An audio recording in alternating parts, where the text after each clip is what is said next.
Come close now, my brothers and sisters. Come close to this fire of ancient memory, where the crackling flames echo the moans of ancestors crossing that dreadful middle passage. I am the old storyteller, the one whose feet still feel the sway of them slave ships, whose back carries invisible scars from the lash, and whose eyes witnessed babies torn from mothers' breasts at Charleston's auction block, sold like cattle to the plantations of hell itself. My name got lost in the Atlantic waves, but my voice carries the weight of rusted chains we dragged for generations. Listen now, with hearts heavy as mine was in that dark hold of them ships, where the stench of waste, vomit, and death taught us the wisdom of survival. Endure, resist, and when the devil blinks, drive justice into his very entrails. Today I bring y'all the living memory of Eliza of the Iron Mask. 30 days with hot metal on her face, and she melted his. This here's the saga of a woman whose face was forged in cruelty's fire, but whose spirit melted evil like wax under freedom's sun. Listen well, for this story ain't just pain. It's poetic revenge. The kind angels sing in heaven while demons tremble in the depths below. Picture the year 1842, in the wet and bloody bowels of Blackthorn Plantation, deep in the savage heart of Mississippi, where the Mississippi River snakes like a venomous serpent carrying bodies of them who dared dream of the North. Blackthorn weren't no ordinary farm. It was the kingdom of tyrant Ebenezer Iron Hawthorne, a white man tall as a twisted oak, with serpent eyes and hands that looked like iron claws forged in hatred. He come from Virginia, heir to fortunes built on African bones, but his hate was personal. Folks said his mama got killed by a runaway slave in his youth, and he swore every Negro on his lands would pay for it. The plantation stretched across 1,000 acres of red earth, soaked with sweat and blood, where 500 captive souls, men, women, children, bent their backs from sunrise to sundown, picking cotton till their fingers bled and bones screamed. The air smelled of wet earth, yellow fever, and the acrid smoke of overseers who whipped without mercy. At night in the rotting plank quarters, mothers lullabied their little ones with Yoruba songs mixed with broken English, whispering prayers to Orishas disguised as Jesus, promising that one day them chains would break. Lord have mercy. In the center of this suffering furnace lived our people, strong-backed men and women of steel, who carried that middle passage iron in their blood. The cotton fields stretched endless under that skin and heat, white bowls bursting like infected wounds across the red clay ground. Them work songs rose from bent backs in the early morning mist, rhythm keeping time with the overseer's horses circling like buzzards. Pick it clean, pick it fast, master's whip don't let you last. Fingers bleed, back gone break, but the Lord gonna give and the Lord gonna take.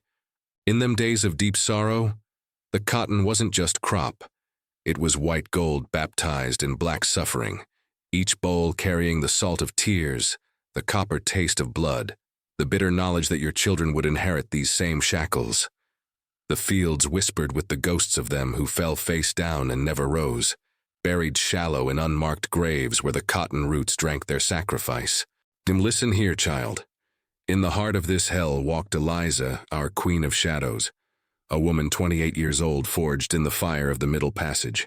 Her ancestors come from Guinea's shores, survivors of them floating coffins where the sea swallowed thousands, and she inherited that ferocity in her deep brown eyes like the Atlantic abyss, in her ebony skin that gleamed like palm oil despite the lash marks, and in her hair braided with threads of sacred herbs her grandmother hid during the crossing. Eliza weren't tall, but strong as a baobab trunk, with calloused hands that wove baskets and picked cotton, but dreamed of axes. She was the unofficial healer of the plantation, whispered remedies of mandrake roots and boldo leaves for fevers and childbirths, healing them the master left to rot. The old ones said she carried rootwork in her blood, that her touch could draw out poison and her prayers could cross hexes. In the quiet of the quarters at night, folks swore they heard her communing with spirits, asking the ancestors for deliverance. But her greatest treasure was little Moses, her 6-year-old boy, thin as a reed but with a smile that lit up them dark quarters, eyes that danced like fleeting stars. Moses was fruit of forbidden love with a runaway blacksmith named Josiah, who got caught and hanged from the central oak for trying to escape with her to them underground railroad lines.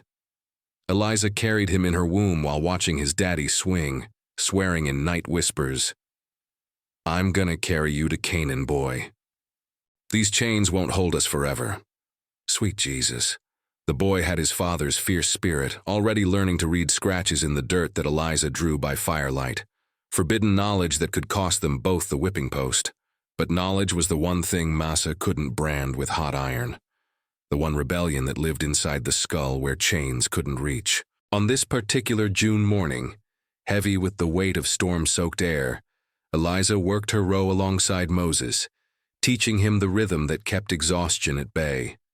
Her hands moved like brown lightning through the cotton bowls, fingers dancing between thorns, dropping the white poison into her sack, with the efficiency of 15 years' practice. The boy mimicked her movements, his small hands already learning the cruel choreography of bondage. "Mama," Moses whispered, his voice barely rising above the rustling cotton, "my throat's burnin' something terrible. Can we rest in the shade?" Eliza's heart went heavy as lead.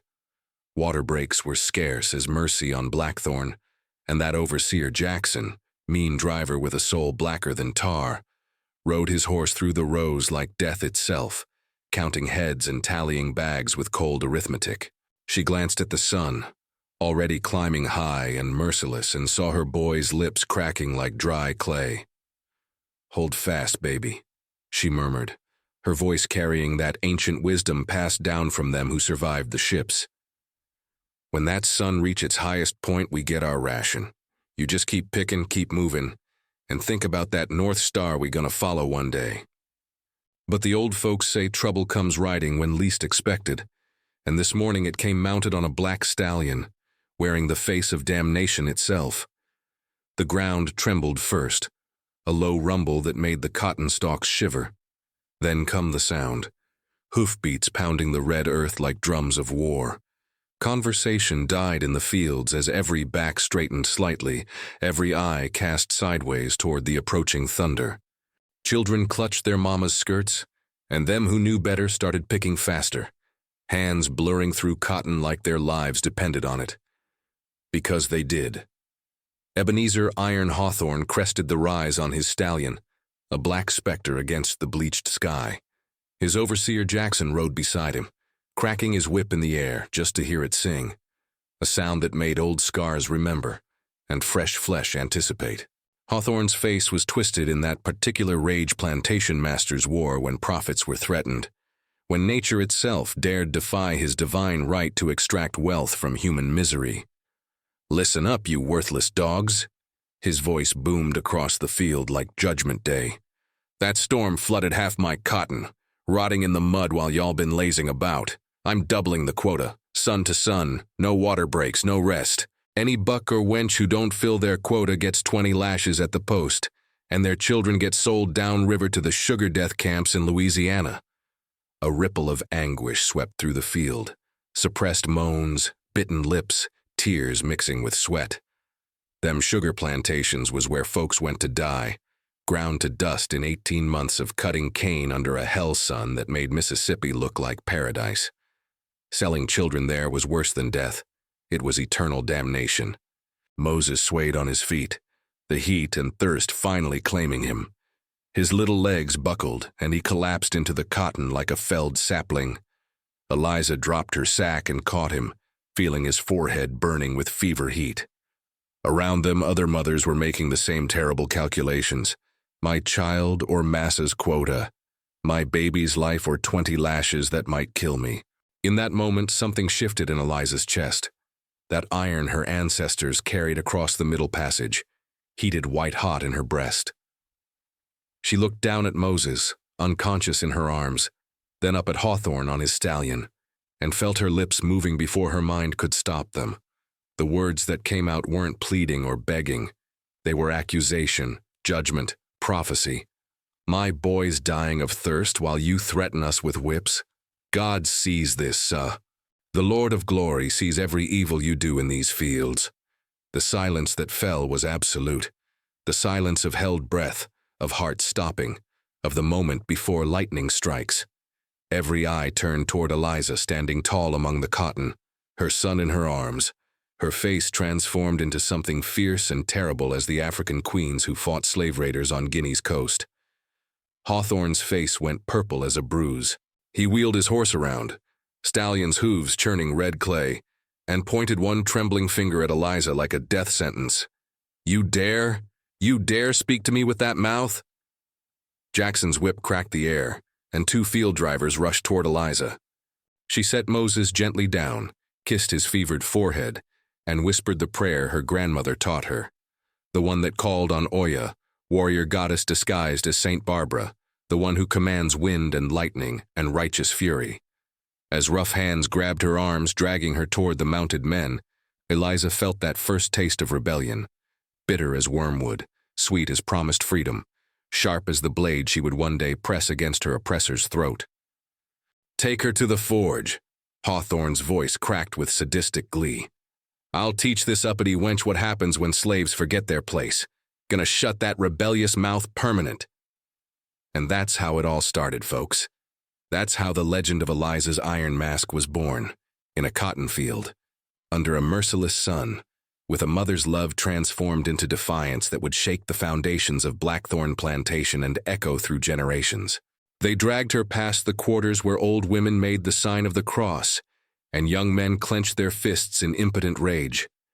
They dragged her past the big house where Hawthorne's pale wife watched from behind lace curtains, face blank as a corpse. They dragged her toward the plantation forge where Big Sam the blacksmith worked, toward the fire that would mark her forever, but also forge her into something immortal. Behind her, little Moses regained consciousness and screamed, a sound that split the afternoon like an axe through wood, a sound that would haunt every soul on that plantation for 30 days and 30 nights. And in the forge ahead, the coals were already being stoked hotter, the iron already being heated to that particular shade of red that meant flesh would meet metal, and nothing would ever be the same. The forge sat at the eastern edge of the plantation grounds, a squat brick building that breathed smoke like a demon's mouth. Even on the coolest days, heat shimmered around it in visible waves, and the constant clang, clang, clang of hammer on anvil echoed across Blackthorn like a heartbeat, the dark heart of bondage being shaped into horseshoes, chains, shackles, the iron implements of captivity. Big Sam stood at the anvil, stripped to the waist, his massive dark shoulders gleaming with sweat and soot. He was a mountain of a man, 6'5" with arms thick as fence posts, descended from Mandinka warriors who fought the slavers until they were overwhelmed by gunpowder and treachery.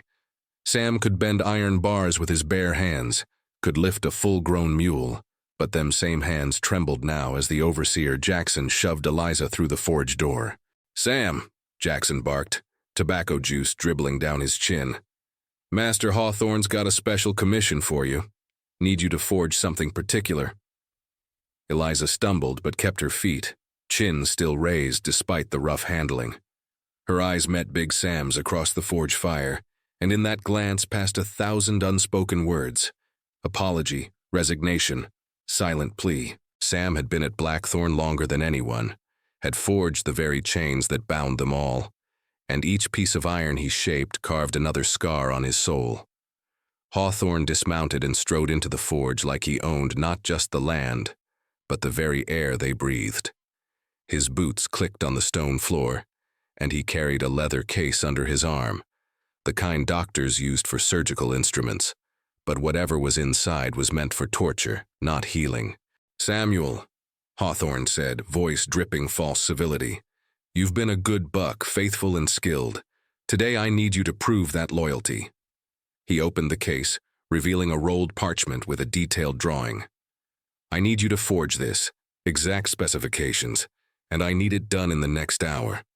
Big Sam unrolled the drawing and his face went ashen beneath the soot. Lord have mercy. It was a mask, an iron cage designed to fit over a human face with bars across the mouth. No eye holes, only small breathing slots at the nostrils, and locking pins that would be soldered directly into the metal while worn. It was an instrument of medieval cruelty, a device meant to break not just the body, but the spirit itself. Master, Sam's voice rumbled like distant thunder. This thing, it ain't meant for wearing long. This could— 30 days, Hawthorne interrupted, circling Eliza like a vulture. This wench is going to wear it for 30 days and nights. Gonna teach every slave on this plantation what happens when they forget their station. Gonna make an example so memorable that grandchildren will whisper about it in fear. Eliza stood silent, but her silence was the silence of deep waters, of gathering storms. She wasn't praying to the white man's God anymore. She was communing with older powers, the ones her grandmother brought across the salt water, the ones that lived in roots and rivers, and the red clay earth beneath her feet.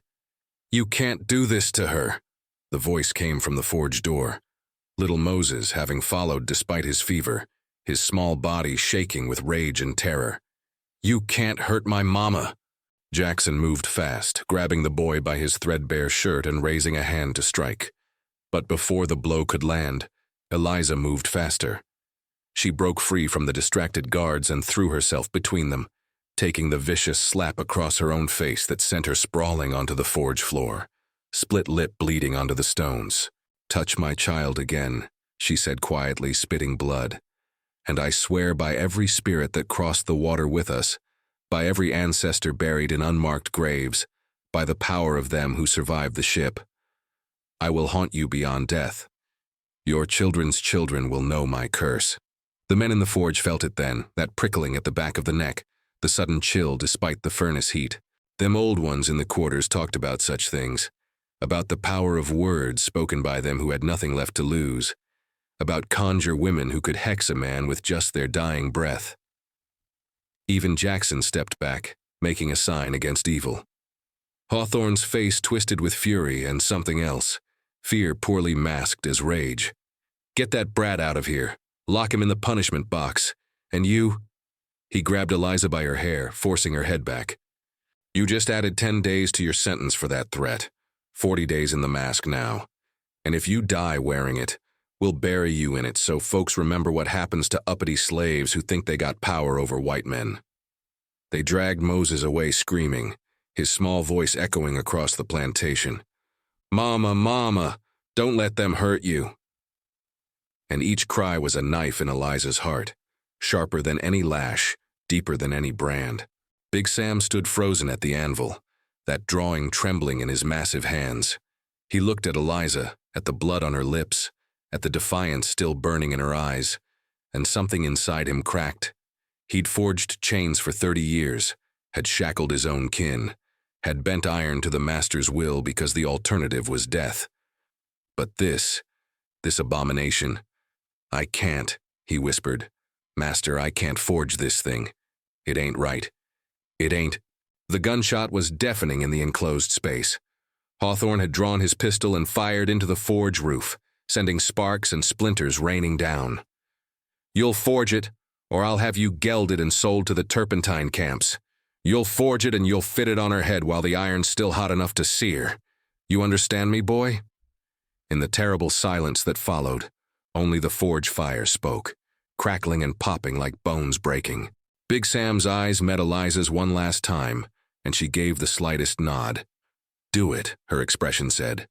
Survive, bear witness, live to tell this story. His hands moved like they belonged to someone else, selecting iron bars from the pile, measuring them against Eliza's head as she knelt on the floor. The measurements were precise, clinical, designed for maximum suffering, tight enough to press into the flesh, loose enough to allow swelling and infection, heavy enough to strain the neck muscles with constant weight. The old ones warned us, Big Sam muttered as he worked, speaking to Eliza in the coded language of the quarters that the white men never bothered learning. They warned that iron could be master or servant, curse or weapon. What gets forged in hate can be reforged in freedom. What burns going on can burn coming off. Eliza understood.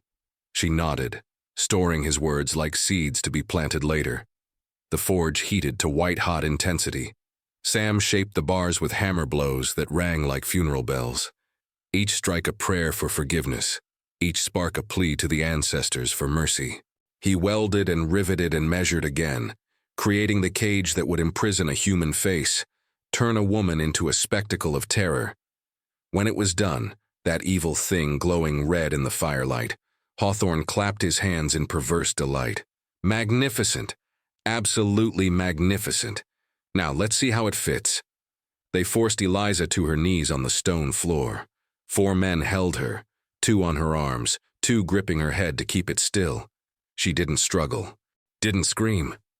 She looked past them all, through the forge walls, beyond the plantation borders, toward some distant point only she could see. "Mama!" Moses's voice carried from the punishment box where they'd locked him. "Mama, I hear you! I'm here with you!" "Hush now, baby," Eliza called back, her voice steady as bedrock. "Mama's strong. Mama's gonna be fine." "You just remember what I taught you. We got more than chains. We got memory, we got spirit, we got the strength of them who crossed the water. You remember, you hear?" "Enough talking," Hawthorne snarled. "Sam, apply the mask." Big Sam's hands shook as he lifted the still glowing iron cage. Lord of glory! The heat radiated from it like a curse made manifest. And where it touched skin, there would be no healing, only permanent marking. This wasn't just punishment. It was mutilation, disfigurement, the physical erasure of human dignity. "Forgive me," Sam whispered in Yoruba, the old language his grandmother taught him, words the white men couldn't understand. May the ancestors turn this evil back upon its maker. May the iron remember who forged it and who ordered it forged. The forge fell silent except for the fire's roar. Even the guards held their breath, sensing they were witnessing something that would echo through eternity, something that would be whispered about in quarters from Mississippi to Maryland, something that would become legend and warning and promise all at once. Eliza closed her eyes and whispered her own prayer, one that mixed Yoruba and English, Christian and older faiths, words that called on every power that ever protected the enslaved. "I am Eliza, daughter of the Middle Passage, granddaughter of stolen queens. This iron you put on me today, I will wear as a crown. This suffering you give me now, I will return tenfold. This mark you burn into my flesh, I will burn into your memory forever. So speak the ancestors, so swear the spirits, so promise the iron itself." And as Big Sam positioned the hellish mask over her face, as the hot metal touched her skin with a sizzle that smelled of burning flesh and hair, as Eliza's body convulsed with agony she refused to voice in screams, the forge fire flared up sudden and fierce, sending shadows dancing like ancestral witnesses across the walls. The mask locked into place with terrible finality. Click, click, click of pins being hammered through eyelets, sealing her into darkness. The breathing holes at the nostrils were cruelly small, forcing her to gasp for air. The mouth bars pressed into her lips, cutting off speech. The weight of it bore down on her skull, neck, shoulders, a burden that would only grow heavier with each passing hour. Through the mask's tiny air holes, Eliza could hear everything but see nothing. Hawthorne's satisfied breathing, Jackson's nervous shuffling, Big Sam's quiet sobbing, Moses's distant crying, the forge fire crackling like laughter. "Take her to the quarters," Hawthorne ordered. "Chain her to the whipping post so everyone can see what happens to those who forget their place. She stays there for 40 days, through rain, through heat, through cold nights. Anyone who tries to free her gets sold immediately. Anyone who shows her extra mercy gets 20 lashes. She gets 1 cup of water at dawn and dusk, 1 bowl of corn mush at noon, poured through those mouth bars. Nothing more." As they dragged her out into the afternoon sun, a sun she could no longer see, only feel as brutal heat upon the iron cooking her skin, Eliza felt something shift inside her chest. The part of her that had bent to survive straightened into steel. The part that had endured silently found its voice in the wordless language of pure defiance. They chained her to the whipping post in the center of the quarters, where every slave on Blackthorn would pass her twice daily going to and from the fields. A living warning, a cautionary tale, a scarecrow of suffering. But as night fell and the quarters grew quiet except for muffled sobs and whispered prayers, as Moses cried himself to sleep in the punishment box, still calling for his mama. As Big Sam drank himself into numbness, trying to forget what his hands had wrought, Eliza stood chained and masked and began to count.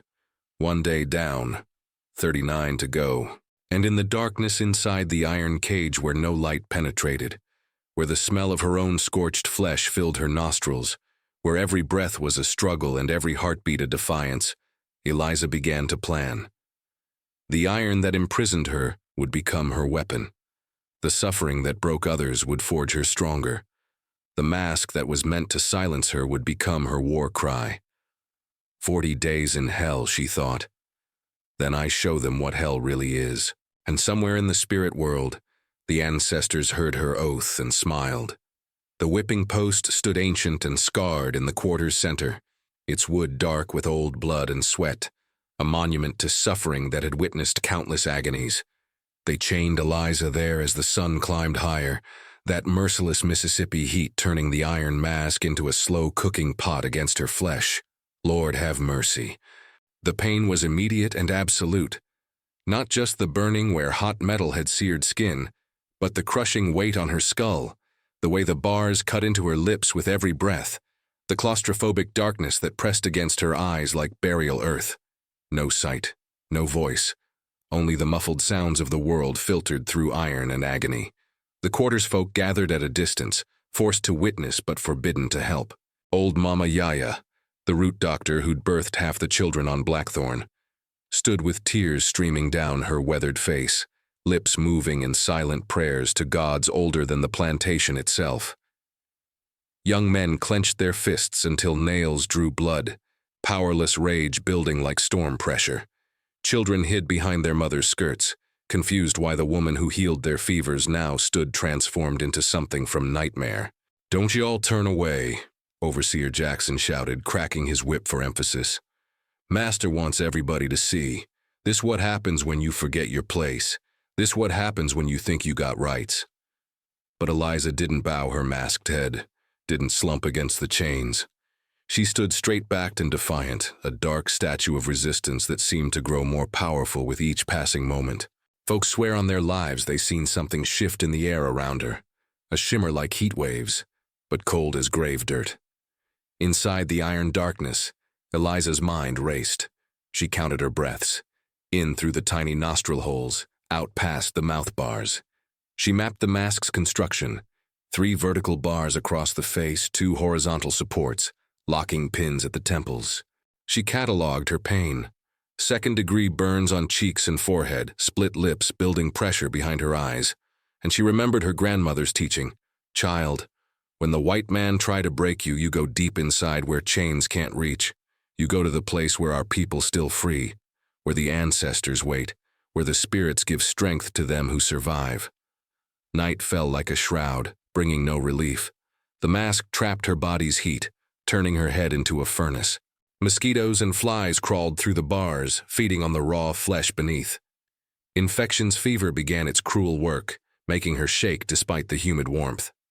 From the punishment box, Moses's small voice carried through the darkness. "Mama, I'm scared. Mama, you still there?" Eliza couldn't answer. The mouth bars made speech nearly impossible, turned words into muffled groans. But she stamped her foot 3 times against the hard ground, their signal from when he was small. "I'm here. I hear you. I love you." 3 stamps came back from the punishment box, then silence waited with all the suffering the night could hold. Big Sam emerged from his workshop, swaying drunk on corn whiskey he'd bartered for with horseshoes. He stumbled toward the post, fell to his knees before Eliza, and wept like a child. "Forgive me," he sobbed in Yoruba. "Forgive me, sister. My hands built your cage. May them same hands one day break it." Through the mask, Eliza made a sound. Not words, but tone. Forgiveness mixed with command. Live. Remember. Bear witness. And that's when the first vision came, sent by ancestors who walked the spirit roads between worlds. In the absolute darkness of the mask, light bloomed. Her Bisave Aminata, stolen from Senegal at 14, surviving the Middle Passage by eating her own vomit to stay alive, teaching Eliza's grandmother that suffering don't kill what survives it. Daughter of my daughter's daughter, Aminata's voice echoed in Eliza's mind, clear as morning bells. This iron they give you is borrowed. What burns on the way in burns twice as hot on the way out. You wear this mask 40 days, then you make him wear it forever. The vision faded, but left behind something precious. Purpose sharper than any blade, certainty harder than any chain. Eliza stopped counting breaths and started counting days. Started planning. Started becoming something more dangerous than any runaway, more terrifying than any rebellion. She became a promise wrapped in iron, a prophecy waiting to unfold. Dawn broke gray and humid, bringing no mercy. The first day official began when Overseer Jackson appeared with a tin cup of water and a bowl of thin corn mush. He approached Eliza like she was a rabid dog, keeping distance, eyes darting nervous. "Master says you get fed through them bars," he muttered, not meeting where her eyes would be behind the iron. "Don't you dare bite." He tilted the cup toward the mouth bars, most of the water spilling down her chest, only a trickle reaching her swollen tongue. The mush he spooned through was worse, cold, gritty, barely enough to coat her throat. But Eliza swallowed every drop, forcing her body to accept fuel it would need later. Sweet Jesus. The infection had already begun its wicked work. Where the hot iron had kissed her flesh, blisters rose and burst, weeping clear fluid that crusted in the mask's interior. Her face had swollen overnight, pressing tight against the bars, making every small movement agony. The breathing holes felt smaller, each breath a struggle against gathering mucus and blood. The quarters emptied for the fields, every soul forced to pass the whipping post, to see what defiance earned. Some kept their eyes down, ashamed of their powerlessness. Others looked full at Eliza, drawing strength from her unbroken posture, memorizing her resistance for stories they'd tell their children. Remember Eliza. Remember the woman who stood tall in chains. Little Moses got dragged from the punishment box by driver Tom, a broken-spirited slave who'd sold his soul for a few privileges. The boy's eyes were swollen from crying, his small body covered in fresh welts where he'd been corrected for screaming through the night. Moses! The name tried to push through Eliza's mask came out as anguished moan. The boy struggled toward her, but Tom yanked him back hard. "Master says the wench don't get to see her brat no more. Say it make the lesson stronger if she know he's suffering too." They dragged Moses toward the fields, the child's thin legs barely keeping pace. His voice carried back, "Mama, I'm strong. I remember what you taught me. I remember the North Star." Eliza's heart broke and hardened simultaneously, broke for her son's pain, hardened into weapon-grade determination. 40 days, she thought. Then Moses gonna watch me settle accounts. The sun climbed higher, turning the mask into a torture device of heat and confinement. No breeze could reach her face, no relief from the suffocating closeness. Sweat poured but had nowhere to go, pooling in the mask's bottom bars, mixing with infection's discharge, creating a foul soup she couldn't escape. Riled up with heat sickness, Eliza's mind wandered between reality and vision. She saw her dead husband Josiah hanging from the oak, but his ghost smiled and pointed north. She saw her grandmother's hands braiding herbs into her hair back in the auction house, whispering secrets of root work that would save her life one day. That land carried heavy spirits. Old Mama Yaya had warned when Eliza first arrived at Blackthorn. Ground soaked with so much suffering it got its own memory. You listen to that ground, child. It remember every evil done on it, and one day it gonna demand payment. Now, chained and masked, Eliza pressed her bare feet into the red clay and felt it. The vibration of accumulated anguish, the pulse of ancestral rage, the rhythm of coming justice. The earth was keeping accounts, and Blackthorn's debt was long overdue. Late afternoon brought unexpected torment. A capataz named Williams, drunk on authority and rot-gut whiskey, decided to test Eliza's will. He circled her like a predator, tobacco-stained teeth showing in a cruel grin. "You know what I think?" he drawled, reaching toward the mask. "I think you learning your lesson wrong. I think you need—" His hand moved toward the bars covering her mouth, intentions clear and vile.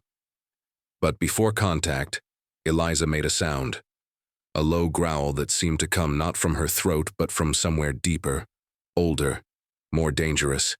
The sound of a cornered panther, of ancestral fury given voice through iron bars. Williams jerked back like he'd touched fire, face gone pale. "Crazy wench! Damned crazy!"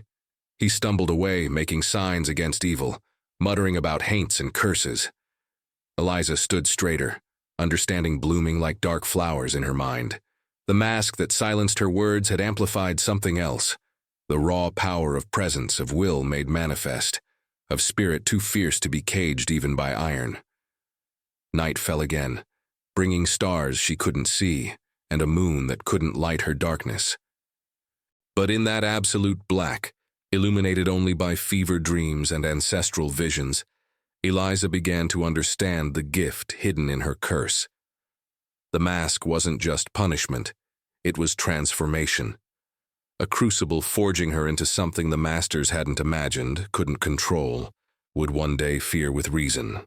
The third day dawned with Eliza's fever spiking dangerous high. Her body shook in the chains, teeth chattering against the mouth bars, creating a rhythmic click-click-click that echoed across the quarters like a death rattle. Infection had spread beneath the mask, turning her face into a landscape of pain, swollen, weeping, burning with inner fire that no water could quench. Old Mama Yaya watched from her cabin doorway, grinding roots between gnarled fingers, whispering ancient prayers that predated the Middle Passage. She'd seen this before. The point where the body decides whether to surrender to death or fight with supernatural fury. In them days of deep sorrow, the root doctors knew that healing wasn't just herbs and poultices, but will and spirit and the ancestors' intervention. "That girl got warrior blood," Mama Yaya muttered to herself. "She either gonna die by sunset or become something the white folks gonna regret creating." At midday, when the sun stood directly overhead and shadows disappeared into themselves, Big Sam emerged from the forge carrying something hidden in his massive palm.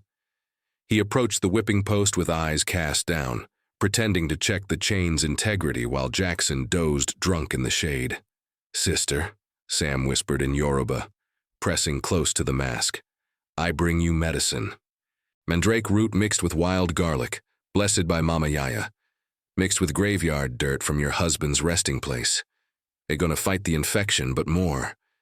It gonna give you vision, gonna open the door to them who walked before." His fingers found the small breathing holes at Eliza's nostrils, pushed tiny fragments of root inside, letting them fall into her mouth where her tongue could catch them. The taste was bitter as betrayal, sharp as lightning, ancient as the first tree that grew on African soil. "Chew slow," Sam instructed, his voice heavy with meaning. "Let it enter your blood. And sister, the others, they talking, they planning. But Hawthorne, he knows something stirring. He got Jackson and them other overseers watching everything now. Be careful who you trust." Eliza managed the smallest nod, feeling the root's power already spreading through her system. Not just medicine, but key unlocking doors in her consciousness that slavery tried to seal shut. The roots carried memory of soil, of ancestors buried and feeding the earth, of Josiah's strong hands that once held her, now part of the clay beneath her feet. Big Sam lingered, his bulk blocking her from view. "One more thing," he breathed, barely audible. "In the forge under the anvil base there's a loose brick. Behind it I've been hiding tools. Small hammer, chisel, file. When the time come, you'll know. The iron that bound you can be iron that frees you. Every chain got a weak link. Every lock got a key." He straightened, speaking louder for the waking Jackson's benefit. "Chains holding secure, sir. This one ain't going nowhere." But as Sam walked away, Eliza felt the roots beginning their sacred work. Colors bloomed in the darkness behind the mask. Deep purples and fierce reds, spiraling patterns that matched the tribal markings her grandmother described from the old country. Voices rose from silence not heard with ears but felt in bones, carried on blood's rhythm. Her grandfather, who'd been worked to death in the rice fields of Carolina, teaching her the patience of water wearing down stone. Her great-uncle, hanged for teaching children to read, showing her that some rebellions happen in the mind before the body follows. Her mother, sold away when Eliza was 5, singing the lullaby that meant, "I love you, stay strong, remember who you are." And Josiah, sweet-suffering Josiah, appearing clearest of all, his face peaceful despite the rope's mark on his neck. "Baby," he said, voice warm as summer honey. "You think I left you alone. I've been walking beside you every day since they strung me up. I've been whispering in your ear at night, giving you strength in your dreams, and I'm telling you now, this mask ain't your end. It's your beginning. Wear it like a crown till the time come to use it like a weapon. Lord of glory." The vision was so real, Eliza reached for him, chains rattling, and the movement broke the trance. She was back in the physical world, chained, masked, fevered, but no longer alone. The ancestors had answered Mama Yaya's prayers, had accepted the root medicine's invitation, had come to stand witness and give counsel. Evening brought Moses's voice from the cotton fields, singing a work song that carried coded message. "Wade in the water, children, wade in the water, God's gonna trouble the water. Who's that young girl dressed in red? Must be the children that Moses led."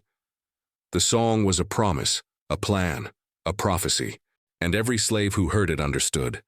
The girl dressed in red wasn't clothing. It was blood. Moses wasn't the boy. It was the deliverer. And the troubled water was coming, sure as judgment, certain as sunrise. Eliza felt her lips try to smile behind the iron bars, felt purpose crystallizing harder than any metal Big Sam could forge. The voices in the darkness weren't madness. They were strategy sessions with the dead, war councils with the spirit world, preparation for a reckoning that would shake Blackthorn to its rotten foundations. 7 days down, she counted, 33 to go. The 5th dawn brought new cruelty. Hawthorne emerged from the big house dressed in his Sunday finest, Bible tucked under one arm, bullwhip coiled in the other, the plantation master's twisted version of salvation and damnation walking hand in hand. "Gather round," he bellowed, voice carrying across the quarters. "Every soul on this plantation, front and center, time for morning devotion. Lord have mercy." This was the ritual he'd invented, making the enslaved worship before heading to the fields, forcing them to thank God for their chains, to praise Jesus for their suffering. But today's sermon would be different, more vicious, designed to break spirits already bent near breaking.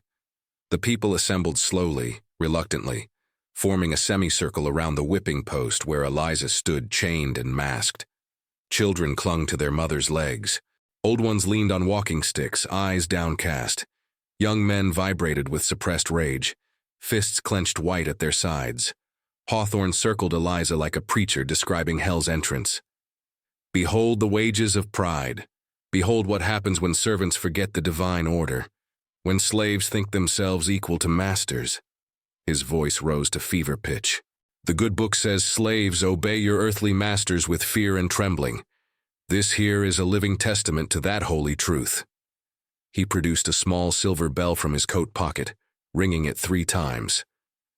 "From this day forward, every morning before work, every evening after work, y'all will perform the ritual of remembrance. You will approach this mask, you will press your lips to the iron, and you will thank the Lord you ain't the one wearing it." Sweet Jesus.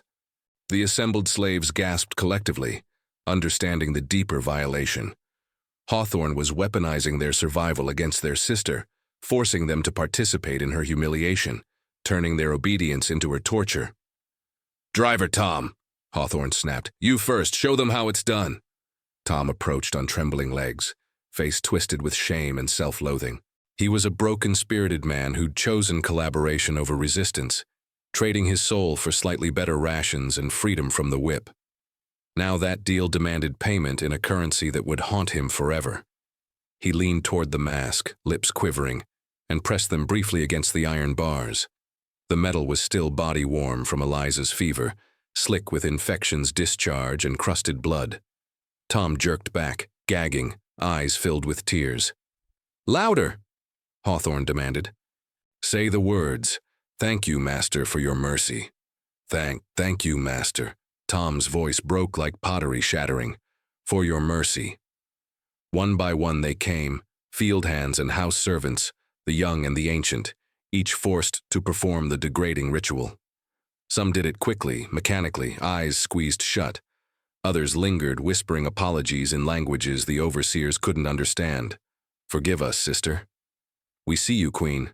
Your suffering ain't forgotten. When little Moses's turn came, the boy refused, planted his feet and shook his head, tears streaming but jaw set firm.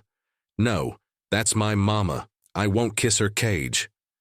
Jackson's whip sang through the air, but before it could land, Eliza made that sound again, that deep, otherworldly growl that seemed to vibrate the very air. The whip stopped mid-strike, Jackson's arm frozen as if gripped by invisible hands. The boy's possessed, same as the mother, someone shouted. Conjure woman done hex them both. Hawthorne's face purpled with rage and something deeper, fear of forces beyond his control, powers that didn't recognize his authority. Put the brat in the box again. No food for 3 days. We'll see how long his defiance lasts on an empty stomach. They dragged Moses away, but his voice carried back strong and clear. The ancestors see you, Master Hawthorne. They keeping accounts. Your reckoning coming. As the sun climbed higher, and the humiliated slaves trudged toward the fields carrying fresh shame alongside their tools, Eliza felt something shift in the spiritual atmosphere. The ritual Hawthorne meant to break her had instead created something dangerous, a twice-daily reminder of injustice, a gathering point for collective rage, a ceremony that would eventually reverse its intended purpose. Every kiss pressed to her iron cage was actually a vow whispered to the ancestors. We remember. We witness. We will act. Inside the mask's darkness, Eliza smiled despite the pain, despite the infection spreading like wildfire beneath the metal. Hawthorne thought he was teaching submission, but he was actually conducting a daily war council, marking time until the moment of uprising. 5 days down, she counted. 35 to go. And every morning they remind themselves why freedom's worth dying for. The infection should have killed her by the 7th day. Any doctor, black or white, would have predicted death from blood poisoning, from fever that cooked the brain, from the simple impossibility of surviving with face sealed in a festering iron cage. But Eliza didn't die. Instead, something stranger happened. The mandrake root Big Sam had given her, blessed by Mama Yaya, and mixed with graveyard dirt from Josiah's grave, began working its deeper magic, not just fighting infection, but altering Eliza's consciousness, opening doors between the living world and the spirit realm, transforming her suffering into a kind of shamanic vision quest. At night, when the quarters fell silent except for whispered prayers and muffled crying, Big Sam would emerge from the shadows like a mountain, moving through fog. He'd approach the whipping post, pretending to check the chains, while actually pressing tiny bundles of herbs through the mask's breathing holes. Golden seal for the infection, he'd whisper in Yoruba. Willow bark for the fever. But this here, his massive fingers would push through something that smelled of earth and ancient secrets. This is powerful medicine, bloodroot and Jimson weed, just enough to keep you walking between worlds. Mama Yaya say you need to see clear, to hear the ancestors' battle plans. The herbs worked like keys in locks Eliza didn't know existed. Her fever dreams became strategic visions.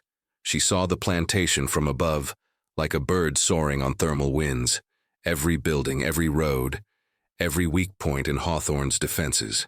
She saw the rhythms of the overseer's patrols, the schedule of Jackson's drunken stupors, the precise moment each night when Hawthorne walked alone to the forge to drink his bourbon by firelight. Listen close now, sister, Sam continued, his voice barely audible. The others, they ready to move. Young Caleb, he been stealing knives from the kitchen house. Sarah and them seamstresses, they making signal flags from torn sheets. Even old Mama Yaya, she brewing poisons from hemlock and nightshade, just waiting for the word. Eliza tried to speak, but the mouth bars turned words into muffled groans. Sam understood anyway, responding to meanings carried in tone and rhythm. I know, too soon. You right. Hawthorne expect rebellion now, got extra guards posted, sleeping with pistols loaded. We gotta wait. Let him think he broke us. Let him think this mask killed your spirit. Sam's hand rested briefly on Eliza's shoulder, a touch carrying brotherhood deeper than blood. But when the time right, when you give the signal, we'll move like judgment itself. And sister, I've been working on something special in that forge. Been shaping a key that'll fit them locks on your mask. Been practicing on scrap iron, getting it perfect. Hope flared in Eliza's chest, hot as the forge fires, bright as the North Star that guided runaways. But Sam's next words tempered it with caution. Hawthorne, though. He's suspicious. Caught him questioning folks, asking if anybody's seen me talking to you. Even searched my workshop looking for evidence of conspiracy. We gotta be more careful. Can't meet every night no more.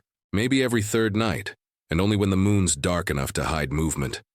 A sound from the overseer's cabin. Jackson stirring, mumbling in drunken sleep. Sam melted back into shadows, gone so quickly, Eliza wondered if he'd been there at all. But the herbs in her mouth were real, their bitter taste proof of conspiracy, promise of coming liberation. As dawn approached, painting the sky in shades of blood and fire, Eliza felt the root's power coursing through her veins. The infection wasn't gone, but it was contained, held at bay by medicines older than the plantation system, older than America itself, carried in the genetic memory of healers who'd fought death and won for 10,000 generations. She began composing her plan like a general plotting campaign, not the hot rebellion of immediate violence, but the cold calculation of perfect revenge. She would endure the full 40 days, would let Hawthorne think the mask had broken her, would wait until his guard dropped and his arrogance peaked.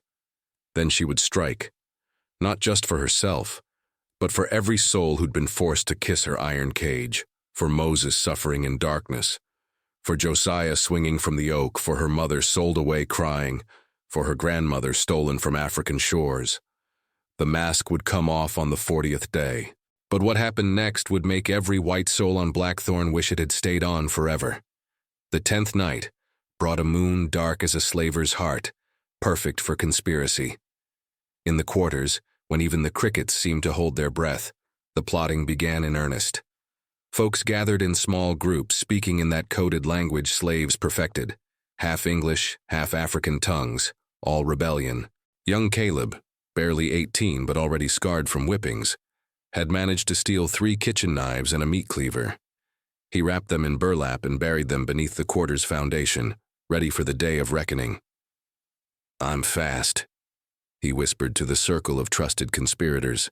"When the time come, I can reach Jackson before he even touches that whip." Sarah, head seamstress in the big house, revealed her contribution. "I've been watching Mistress's medicine cabinet. She got laudanum, arsenic for rats, enough poison to drop every white person on this plantation if we put it in the right wells." But old Mama Yaya, wizened and wise, shook her head gravely. "Poison too uncertain. White folks got antidotes we don't know about, and if it fail, they'll torture every one of us till someone confesses. No, we need something cleaner. Something that looked like accident or act of God. Fire," someone suggested. "Burn the big house while they sleeping." "Ashes don't discriminate," Mama Yaya countered. "Fire jump to the quarters, kill our own. We need precision. We need to strike the head, Hawthorne himself, and make it so terrible the other plantation owners hear and tremble." All eyes turned toward the whipping post where Eliza stood masked in darkness. Even from a distance, her presence radiated something beyond human endurance. She'd become a symbol, a prophet, a promise of vengeance wrapped in iron. Big Sam spoke low and certain. "Eliza's got a plan. I see it in how she stands, how she don't bow even when fever should have dropped her. She waiting for something specific. We gotta trust her timing." But not everyone had patience for waiting. Little Moses, escaped from his own confinement by picking a rusty lock with a nail, appeared at the gathering like a ghost child, his ribs showing through torn clothes, eyes burning with premature hatred. "I'm killing Hawthorne," the boy announced with chilling calm. Tomorrow when he walk past the cotton gin, I'm gonna push him into the machinery. Gonna watch him get chewed up like the cotton he worships. Sufferer so bad. The gathered slaves exchanged worried glances. The boy's rage was understandable but dangerous. Acting alone would get him killed and trigger reprisals against everyone. Child, Mama Yaya said gently, pulling Moses close despite his struggling. Your mama ain't standing in that mask just to watch you throw your life away. She enduring for a reason. She got a bigger plan than your righteous anger, powerful as that anger be.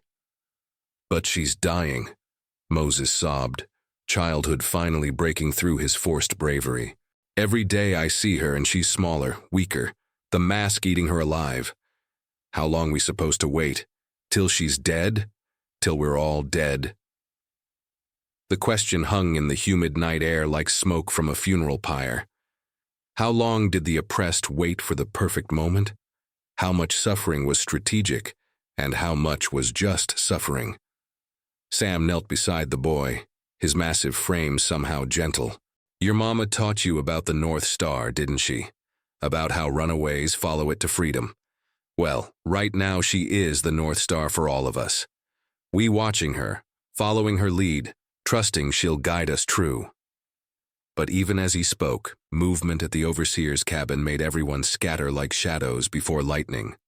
Jackson had emerged, swaying drunk but suspicious, pistol in hand, scanning the quarters with bloodshot eyes. Who's out there? He slurred, firing his pistol into the air. Y'all plotting something? I know it. I can smell conspiracy like I smell my own sweat. Moses dove beneath the nearest cabin, disappearing into darkness quick as a field mouse. The others had already melted away, leaving no evidence of gathering except the smell of fear and determination mixed together. At the whipping post, Eliza heard everything. The herbs Sam had given her sharpened her senses beyond normal human capacity. She could hear conversations from 100 yards, could smell Jackson's whiskey-soaked approach before his boots crunched gravel. But she also heard something that made her blood run cold. Jackson's mumbling as he stumbled back to his cabin included plans she'd dreaded. Master gonna sell that boy tomorrow, the troublesome one. Moses.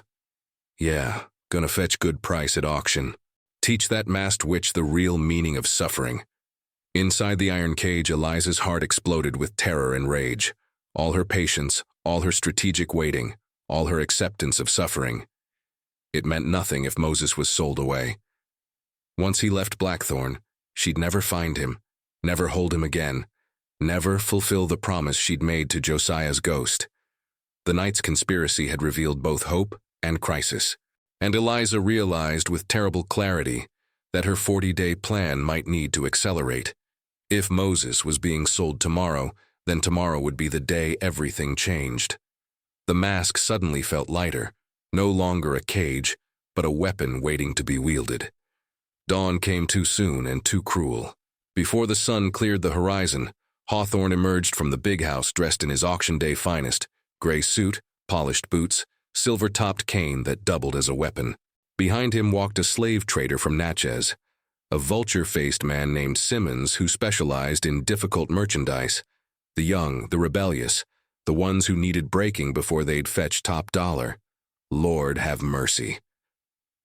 They marched straight to where Moses slept, huddled beneath an overturned crate, the boy having snuck back after Jackson's drunken patrol. Before the child could run, before he could even cry out, rough hands grabbed him, lifted him like a sack of cotton. No! Moses screamed, kicking and biting. Mama, mama! At the whipping post, Eliza's body jerked against the chains with such violence the iron post creaked. Inside the mask, she tried to scream, but the mouth bars turned her anguish into muffled animal sounds. Raw, primal, the noise a mother makes when her child is being ripped away. The entire quarters emptied, slaves pouring from cabins despite the risk, drawn by Moses's cries like moths to flame. They formed a desperate semicircle, knowing they couldn't intervene but needing to witness, to remember, to add this atrocity to the ledger of injustices that would one day demand payment. Hawthorne addressed the crowd with theatrical cruelty. Y'all see this boy? This is what happens when rebellion breeds rebellion. His mama defied me, so now he pays the price. Mr. Simmons here gonna take him downriver to the sugar fields of Louisiana, where troublesome pickaninnies learn the true meaning of hard labor. Simmons examined Moses like livestock, prying open his mouth to check teeth, feeling his arms for muscle tone despite his malnourishment. Scrawny thing. Worth maybe $50. Could be $100 if he survives the seasoning. 50's fine, Hawthorne waved dismissively. Getting rid of him is worth more than money. It's a lesson. They began dragging Moses toward the wagon where other difficult merchandise waited in chains. Children torn from families, wives separated from husbands, the human debris of slavery's machinery grinding forward regardless of suffering. Moses fought every step, scratching and screaming, "Mama taught me to read. Mama taught me the North Star. I ain't nobody's property. I'm free in my mind." That's when Jackson decided the boy needed correcting before the sale. He grabbed his favorite whip, the one braided with wire that opened flesh like a surgeon's knife, and raised it high. Time slowed.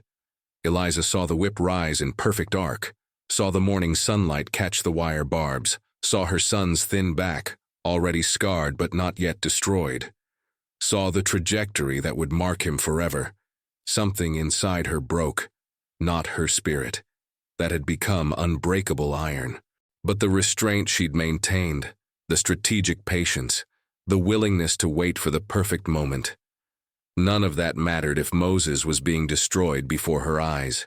She screamed. The sound that emerged through the mask's bars wasn't human anymore. It was the collective anguish of every mother who'd watched her child sold, every wife who'd seen her husband lynched, every father who'd been powerless to protect his family. It was the sound of the Middle Passage's millions crying out through one throat.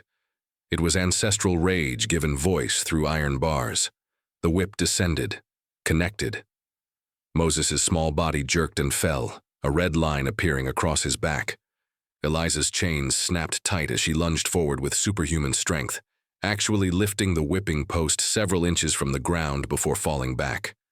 "Again!" Hawthorne commanded, intoxicated by power and sadism. The whip fell again, again, again. Moses stopped screaming, went limp, blood pooling beneath him in the red clay that had drunk so much suffering already. Eliza's mind fractured. The herbs, the visions, the ancestor voices all converged into singular clarity. Waiting was over. Planning was done. Tonight, regardless of readiness, regardless of risk, she would act. She would kill Ebenezer Hawthorne. Or die trying. And if she died, at least Moses would know his mother fought like a warrior, not like property. The traitor Simmons kicked Moses's unconscious body. He'll live, probably. Load him up. As they threw her son into the wagon like cargo, as the wheels began turning toward the river where boats waited to carry children into hell, Eliza made a promise that echoed in both the physical and spiritual realms. Tonight, by the forge fire, where this mask was made, it becomes a weapon. Where iron caged me, iron will free me, and Hawthorne will learn that some vengeance is worth dying for. The ancestors heard. The spirits stirred. The countdown to reckoning had begun. Night fell heavy as a burial shroud. The trader's wagon had departed hours ago, carrying Moses and 5 others toward the river docks, toward the floating hell of downriver sails. The quarters mourned in that particular silence slaves perfected, the silence that screams louder than any voice, the collective grief that vibrates in bones and blood. Eliza hung in her chains, body finally surrendering to the accumulated damage of 11 days in the iron cage. Her fever spiked to delirium temperatures. Infection had won its war against Mama Yaya's medicines, turning her face beneath the mask into a landscape of rot and ruin. Consciousness flickered like a candle in wind, threatening to extinguish entirely. In that twilight between life and death, the ancestors came in force. Her grandmother appeared first, the one stolen from Dahomey at age 16, who'd survived the Middle Passage by pretending madness, who'd taught 3 generations of daughters the sacred arts of resistance. "Child," she said in Fawn, the old tongue, You stand at the crossroads now. One path leads to joining us in the spirit world. Rest, peace, reunion with all who came before. The other path leads through fire and blood, through vengeance that will mark your soul forever. Choose. My son, Eliza whispered through cracked lips. Moses is gone. Your son lives, came Josiah's voice, her dead husband materializing beside her grandmother. I've been walking with that wagon keeping watch. He hurt bad but breathing. But baby, you gotta understand. You can't save him by dying here in chains. You gotta survive this night, then act tomorrow with the strength we gonna give you. More ancestors gathered in the darkness. Dozens, then hundreds, then thousands. Every soul stolen from Africa. Every life ground to dust in American soil. Every spirit that refused to let slavery extinguish the flame of human dignity. They formed a circle around the whipping post, chanting in languages older than the plantation system, older than European conquest, old as humanity itself. Mama Yaya appeared in the flesh, not vision, carrying a gourd filled with medicine that smelled of earth and lightning and desperate hope. She pressed close to the mask, voice urgent. Eliza, honey, you gotta drink this. It's the last of my powerful medicine. Bloodroot concentrated enough to kill or cure, nothing in between. Gonna burn away the infection, but it also gonna burn through your fever dreams and give you one final vision. The ancestors say you need to see something before tomorrow night. The old woman somehow managed to pour the liquid through the mouth bars. It tasted like drinking liquid fire, like swallowing the sun itself. Eliza's body convulsed, every muscle seizing, foam appearing at her lips. Then the vision exploded behind her eyes with prophetic clarity. She saw herself tomorrow night, the 30th night when Big Sam would finally unlock the mask under cover of darkness. Saw her ruined face revealed, half melted, one eye scarred shut, flesh twisted like candle wax. Saw herself accepting the horror, transforming disfigurement into weapon. Saw herself walking to the forge where Hawthorne went every midnight to drink alone by the fire, haunted by nightmares of slave rebellion that his own cruelty had planted. Saw herself taking the iron, the same iron that had caged her face, heating it to that precise shade of red that meant flesh would melt. Saw Hawthorne's face as he realized too late what was happening. Saw his screams cut short as she pressed burning metal against his cheek. Saw justice delivered in the exact currency of suffering he'd issued. But the vision didn't stop there. It showed her the aftermath, the plantation exploding in rebellion, whites fleeing, slaves breaking chains, buildings burning. Showed her leading Moses and others toward the river where Underground Railroad conductors waited. Showed her years later, in the north, her scarred face becoming a symbol of resistance, her testimony freeing others, her story echoing through generations. The vision faded. Eliza returned to her body, to the chains, to the mask. But she was no longer dying. The medicine had worked its miracle. The infection receded, the fever broke, strength returned like floodwater filling a dry riverbed. Thank you, Mama Yaya, she managed to whisper. The old woman touched the mask gently, tears streaming. Tomorrow night, child. Big Sam gonna free you, then you do what the ancestors showed you. You do what needs doing. And don't you worry about Moses. I sent word ahead through the river network. Folks gonna watch for that wagon. Gonna find a way to slow it down. You get yourself free first, then we work on getting him back. As Mama Yaya disappeared into shadows, as the ancestral visions faded back to the spirit realm, Eliza felt something she hadn't felt in 11 days. Certainty. Not hope exactly, but something harder, colder, more reliable than hope. She felt purpose. She felt power. She felt ready. Tomorrow would be the 29th day. The day before the mask came off. The day before everything changed. And Ebenezer Hawthorne, sleeping peacefully in his big house, dreaming his master's dreams of profit and control, had no idea that his reckoning was counting down in iron and fire. The 30th dawn broke blood red across Mississippi sky, painting the plantation in shades of prophecy and endings. Eliza stood at the whipping post transformed, no longer the suffering victim of 12 days prior, but something harder, stranger, more terrifying. The infection had receded but left permanent marks. The fever had broken but changed something fundamental in her consciousness. She was no longer entirely human. She was monument. She was warning. She was weapon waiting to be drawn. Hawthorne emerged from the big house in foul temper, hangover making him meaner than usual. "Today's the day," he announced to the assembled slaves during morning muster. 30 days exactly. Time to remove that mask and show y'all what happens to rebellious tongues. Gather round after fieldwork ends.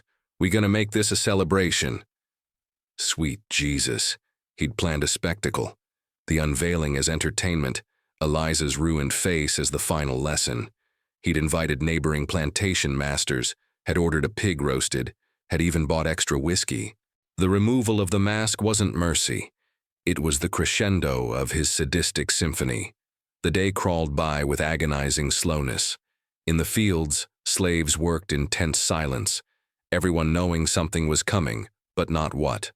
Young Caleb fingered the knife hidden in his boot. Sarah clutched a vial of poison sewn into her dress hem. Big Sam worked the forge with hands that trembled, not from fear, but from anticipation, the key he'd crafted hidden in his pocket. As sunset approached, painting the world in amber and shadow, the plantation's white people gathered near the whipping post like spectators at a hanging. Masters from 3 neighboring plantations, their pale wives hiding behind fans, overseers passing whiskey flasks, all come to witness Hawthorne's triumph over defiance. "Bring tools," Hawthorne commanded Big Sam. "Time to unseal this cage." Sam approached slowly, tools clinking in his massive hands. Hammers, chisels, pliers designed to bend the locking pins that had sealed the mask for 30 days. His eyes met Eliza's through the bars, conveying message without words. "Hold steady. Tonight. Be ready." The white spectators pressed closer, morbid curiosity overriding decency. They wanted to see the damage, to confirm that rebellion brought ruin, to reassure themselves that the peculiar institution could break any spirit, no matter how fierce. Big Sam positioned his tools. "Master, this gonna take time. These pins been sealed tight, and if I rush might hurt her worse." "Take your time, then," Hawthorne said magnanimously, already drunk on bourbon and anticipation. "Let the suspense build. Let everybody wonder what's hiding under that iron." Tap, tap, tap. Sam's hammer rang against the pins, each blow carefully calculated. One pin loosened, then another. The mask's grip on Eliza's skull began releasing after 30 days of constant pressure.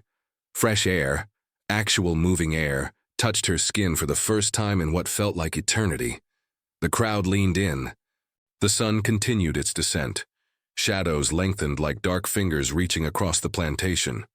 Finally, with a grinding screech of metal on metal, the mask came free.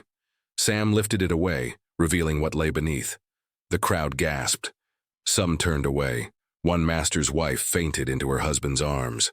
Eliza's face was a testament to suffering's power to transform. The left side had melted like candle wax, skin puckered and twisted, her eye permanently sealed beneath scar tissue. The right side was better but still marked, burns and infection having carved new topography into her features. Her lips were split and swollen. Her skin, where visible through scarring, had turned ashen gray from lack of sunlight. But her one good eye blazed with such intensity, such concentrated rage and purpose, that even Hawthorne took an involuntary step backward. "There," he announced, voice slightly shrill. You all see, this is the face of rebellion. This is what awaits anyone who defies natural order." But his words rang hollow, because what the crowd actually saw was something that frightened them far more than any threat. They saw unbroken will. They saw spirit that 30 days in iron had forged harder rather than broken. Eliza stood silent, staring at Hawthorne with her single functioning eye. Not pleading, not broken, not grateful for release, just waiting, calculating, promising. "Get her to the quarters," Hawthorne ordered, suddenly eager to end the spectacle. "Somebody throw a blanket over that face before she frightens the children, and keep her chained. She's still property, still a lesson." They unchained her from the whipping post, but immediately bound her wrists with rope. leading her toward the quarters as the white spectators departed, chattering nervously about what they'd witnessed. The pig roast continued, but the celebration felt forced, hollow. As darkness fell completely, as the masters drank themselves toward stupor, and the overseers relaxed their vigilance, as the quarters fell into that particular midnight stillness that precedes earthquakes and revolutions, Eliza lay on the floor of her cabin. She didn't cry, didn't mourn her destroyed beauty, didn't rage at the injustice. She waited, patient as death, certain as sunrise. Because Big Sam had whispered as he'd lifted the mask. Midnight. The forge. He'll be there alone, drunk, vulnerable. And sister, I left the tools where you'll need them. The iron that caged you gonna be his cage now. Eliza touched her ruined face, mapping the new landscape of scars, accepting what she'd become. Not victim, not survivor, something else entirely. She was vengeance made flesh. She was justice wearing iron. She was the answer to every prayer whispered by every enslaved soul who'd ever asked, "When do we stop enduring and start delivering consequences?" Tonight. The answer was tonight. Midnight arrived like a held breath released. The plantation slept its uneasy sleep. Whites drunk on bourbon and false security, slaves exhausted from labor and fear. Only the night creatures and plotting spirits truly awake. Eliza rose from her cabin floor. Rope bindings already loosened by Big Sam's strategic knotwork disguised as tight restraint. She moved through darkness like smoke, barefoot on packed earth, her ruined face a mask more terrifying than any iron cage. The ancestors walked beside her, invisible but present, their whispers guiding each step. The forge glowed red in the distance, its chimney breathing spark-filled smoke into the starless sky. Through the open door she could see him. Ebenezer Hawthorne sitting on a stool near the fire, bottle of bourbon dangling from one hand, staring into flames like a man haunted by conscience he didn't possess. Lord have mercy. He looked smaller somehow, stripped of his daytime arrogance, just a mortal man warming himself by a fire that would soon become his judge and executioner. Eliza paused at the forge entrance, letting her eye adjust to the firelight. There, exactly where Big Sam promised, lay the tools. Hammer, tongs, and most importantly, fresh iron bars heating in the coals, glowing that particular shade of red that meant flesh would sear on contact. She stepped inside. The door creaked. Hawthorne turned, eyes widening as he registered her presence. "You," he started, fumbling for the pistol at his belt. But 30 days of bourbon-soaked celebrations had made him slow, arrogant, unprepared for the speed of righteous fury. Eliza moved like lightning wrapped in human form. She grabbed the tongs, pulled the glowing iron from the forge, and swung it in a wide arc that caught Hawthorne across the shoulder as he tried to stand. The smell of burning cloth and flesh filled the air. His scream split the night. "Remember me?" Eliza's voice emerged rough and strange, 30 days without proper speech having changed its timbre. "Remember the mask you put on my face? Time to wear your own." She didn't give him time to answer, to beg, to call for help that wouldn't arrive in time. The conspirators had seen to that. Young Caleb stationed outside Jackson's cabin with a club, Sarah having spiked the guard's evening whiskey with sleeping herbs, the whole quarters unified in silent complicity. Hawthorne scrambled backward, knocking over his stool, bourbon bottle shattering. "Please, I'll free you. I'll free everyone. 30 days you gave me an iron," Eliza interrupted, advancing with the glowing metal. 30 seconds is all you get to understand what you created." She pressed the bar against his face. His screams were music written in the key of justice, a symphony composed by centuries of suffering finally finding its crescendo. The iron-seared flesh, melted skin, carved permanent testimony into the master's face that he had become the very thing he'd created. A marked monster, a cautionary tale, a living embodiment of consequences. But Eliza wasn't finished.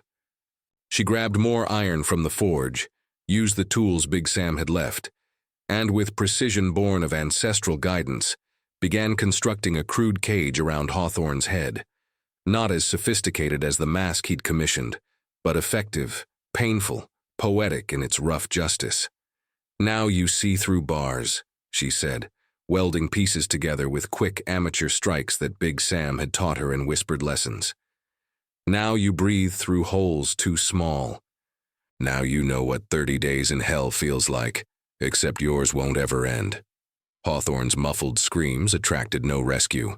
The forge was far enough from the big house, and those who heard assumed it was another slave being punished, another night of plantation business as usual. When the improvised mask was secured, Eliza stepped back to admire her work. Hawthorne writhed on the ground, hands clawing uselessly at the iron now fused to his skull, his face beneath already beginning the long process of infection and ruin that would either kill him or leave him worse than dead. "Live or die," Eliza said quietly. "I don't care which, but if you live, every time you see your reflection, you'll remember. Every breath you take through those holes, you'll remember. Every person who turns away from your ruined face, you'll remember what you did to me, to Moses, to all of us." She turned toward the door, toward freedom, toward the river where boats waited. Behind her, Hawthorne's muffled screams faded into the night, becoming just another sound in the great symphony of plantation suffering. Except this time, the suffering had finally found its proper target. Eliza emerged from the forge into a plantation transformed. Word had spread like wildfire through the quarters. Not spoken words, but the deeper communication of oppressed people sensing the exact moment chains could be broken.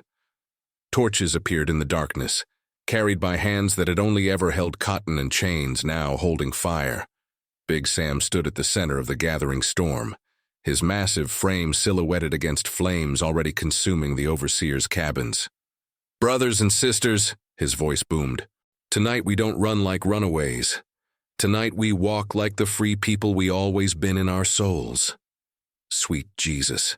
The plantation erupted in coordinated rebellion. Young Caleb and the other men stormed the armory, overpowering the lone sleeping guard, distributing rifles and ammunition to hands that had been forced to be empty for generations. Sarah and the house servants ransacked the big house, gathering food, blankets, anything useful for the journey ahead. But most importantly, they freed the others still in bondage. The young ones in the breeding shacks, the old ones too sick to work, the children hidden in root cellars during previous rebellions. Every soul on Blackthorn was being offered the same choice, freedom or death, but no more slavery.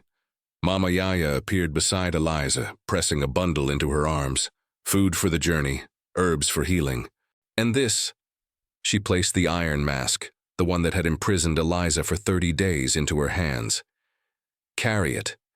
Let it remind you what you survived. Let it be your trophy, your testimony."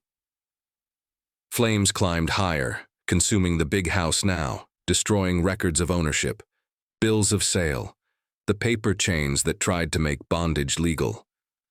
The fire's roar mixed with spirituals sung at full voice, for the first time in lives measured by forced silence. Free at last, free at last. Thank God Almighty, we free at last. But freedom's celebration was interrupted by gunfire. Jackson, sobered by chaos, had rallied the remaining overseers and neighboring plantation militia. They came riding hard, torches and rifles raised, determined to crush the rebellion before it spread. "To the river," Big Sam commanded. "Underground railroad conductors waiting. Move like Moses leading his people." The enslaved people of Blackthorn moved as one organism, protecting the weakest in the center, the strongest forming protective flanks. Eliza, despite her ruined face and weakened body, walked at the front, the iron mask carried like a battle standard, her presence inspiring courage in those who'd witnessed her 30-day ordeal. Gunshots cracked the night. Young Thomas fell, bullet through his leg. 2 others caught him, dragged him forward, refusing to leave anyone behind. The lesson of slavery, that community survival mattered more than individual comfort, now powered their liberation. They reached the tree line, the forest that had always represented either death or deliverance depending on whether you were running or hunting. Tonight it was sanctuary, its dark paths known to those who'd scouted escape routes in secret for years. Behind them, Jackson's voice rang out. $500 reward for the woman with the burned face. 1,000 if you bring her back alive. We'll make an example that'll echo through every plantation from here to Virginia. But his threats faded as the forest swallowed the fleeing people, as the night and the trees and the accumulated power of ancestral protection closed around them like loving arms. At the forest's deepest point, Eliza paused, turned back toward the burning plantation. Smoke rose in columns that seemed to reach heaven itself, carrying prayers of gratitude and testimonies of suffering finally answered. Somewhere in that chaos, Hawthorne writhed in his iron cage, learning the lesson he'd tried to teach but had instead received. She clutched the mask tighter, feeling its weight not as burden but as weapon successfully deployed. 30 days in hell had forged her into something the slave system couldn't contain, couldn't break, couldn't defeat. "Mama?" A small, familiar voice called from the shadows. Eliza's heart stopped, turned, and there, held carefully by Mama Yaya, who'd somehow retrieved him from the slave wagon, was Moses. Beaten, scarred, but alive and reaching for her with small arms that remembered being held. She dropped to her knees, gathered him close, 30 days of unshed tears finally breaking through. "Baby. Oh, my baby. We going home now. We going north to freedom. I knew you'd come," Moses whispered against her scarred neck. "I knew the mask wouldn't break you. I knew you were stronger than iron." The reunion was brief, danger still pressed close, but as they moved deeper into the forest toward the river where freedom boats waited, Eliza understood the full weight of what had happened. Hawthorne had tried to make an example of her. Instead, she'd made an example of him, and sparked a rebellion that would echo through every slave quarter from Mississippi to Maryland. The iron mask hadn't broken her. It had transformed her into legend. The Mississippi River ran dark and deep under the moonless sky, its waters carrying secrets and promises in equal measure.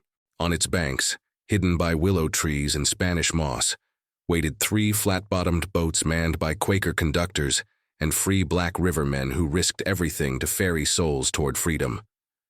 "Quickly now," whispered Brother Samuel, a white-bearded conductor whose weathered face spoke of countless midnight runs. "Patrollers be coming hard once they realize how many got loose. We need to push off before dawn." The liberated people of Blackthorn stumbled from forest to shore, exhausted but electric with hope. 53 souls total, far more than the boats were designed to carry, but no one would be left behind. They packed tight, children held in laps, the wounded cradled by the strong, everyone willing to endure discomfort for the promise of the North Star's guidance. Eliza stood on the muddy bank, helping load the others, Moses clinging to her waist. Big Sam worked beside her, his massive strength lifting elderly folks who couldn't manage the boarding alone. Young Caleb guarded the tree line, rifle ready, watching for the pursuit everyone knew was coming. "Sister Eliza," Brother Samuel called softly. "You and the boy, come now, first boat's full." But Eliza hesitated, looking back toward the forest, toward the plantation burning in the distance. Somewhere in that chaos, Hawthorne suffered in his improvised iron mask. The question that had plagued her during the escape returned with renewed force. Had she done right? Was vengeance justice? Or had she lowered herself to his level? Mama Yaya, boarding the second boat, seemed to read her thoughts. "Child, don't you doubt what you done. That man dealt suffering for profit and pleasure. You dealt suffering for liberation and testimony. Ain't the same thing. Not in God's eyes, not in the ancestors' eyes, not in the eyes of every soul you freed tonight. Lord of glory." The old woman's words settled something in Eliza's chest. She'd wrestled with the moral weight all through the escape, but now understood. Some violence breaks chains, some fire purifies, some vengeance is so perfectly calibrated to the crime that it becomes justice's truest expression. She clutched the iron mask tighter. Her trophy, her testimony, proof that suffering survived becomes strength wielded. A sound from the forest. Horses, dogs, shouting men. Jackson had organized faster than expected, was coming with torches and fury. "Now!" Brother Samuel urged. "Push off!" The boat slid into the current, paddles cutting water with desperate speed. On shore, Caleb fired 3 warning shots, then sprinted toward the third boat, diving in as it pushed away from land. Bullets splashed into the river, one catching the second boat's wooden side but penetrating nothing vital. Jackson and his militia crashed through the tree line just as the boats reached the river's center, where current ran fastest. "Stop, in the name of the law! Stop, you thieving runaways!" But the law he cited was the law that made people property, that turned mothers into breeding stock, that sold children like livestock. That law had no power on the river's center, in the space between bondage and freedom, in the liminal darkness where old systems died and new possibilities were born. Big Sam in the lead boat stood tall despite the danger and called back, "We ain't stolen nothing. We reclaiming what was always ours, our bodies, our lives, our God-given humanity. Tell your master, tell Hawthorne if he survives, that the iron he forged became the key that freed us." The boats moved faster, catching the current that would carry them north toward safe houses, toward the Ohio River, toward cities where freedom was fragile but possible. Behind them, Jackson's curses faded into the night, impotent rage of a system watching its captives escape. As dawn approached, painting the sky in shades of rose and gold, the boats reached a safe landing, a cave hidden by rock formations, known only to conductors and the enslaved people whose underground network of knowledge mapped every path to freedom. Eliza stepped onto free soil for the first time in her life. The sensation was strange, unreal, like walking on clouds that might dissolve any moment.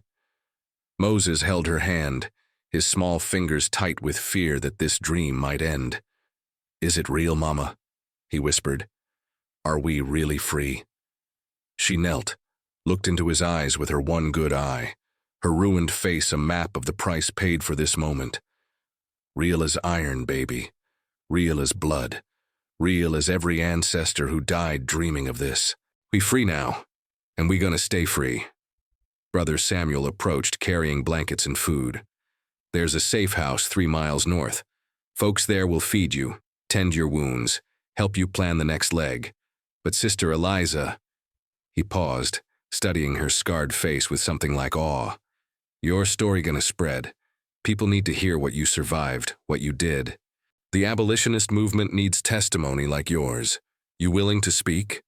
Eliza looked at the iron mask in her hands, at the instrument of torture that had become symbol of resistance. She thought of Moses, who needed to see his mother not just survive but thrive, not just escape but fight for others still in chains. "I'll speak," she said, voice stronger now. "I'll testify. Let every master hear and tremble. Let every enslaved soul hear and hope. This mass gonna tour the North, gonna show people what slavery really is.